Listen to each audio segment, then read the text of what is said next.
Hello నమస్తే దోస్తులు. ఇక మా అక్క గారు తెలంగాణ ఫేమస్ ఎట్లా చేయాలో చూద్దామా ఈరోజు. ఇక మా అక్కకి పానం తీయాలి, ఇట్లా కచ్చ కచ్చ కోసుకొని చేదు కోసుకునే పిల్లలు.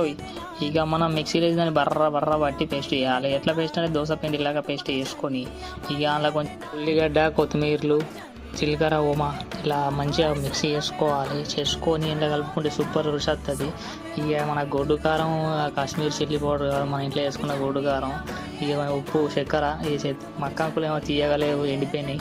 ఇక కొంచెం చక్కెర వేసుకుంటే బాగుంటుంది.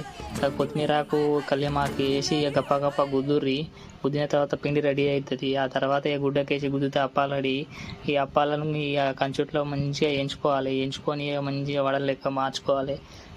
ఇదే ఇక తెలంగాణ స్టైల్ గారెలు. నాకైతే పానం అవతలేదు, తిందామంటే నేను మా అమ్మ మూదికి వస్తా అంటుంది. కూడా నీ కోసం కాదు, మీ తాత కోసం చేసిన, మీ తాత తిన్నాక ఇస్తా అంటుంది. ఇక మా తాతకి ఎప్పుడు పెడతారు, నాకు ఎప్పుడు వస్తావు. ఇక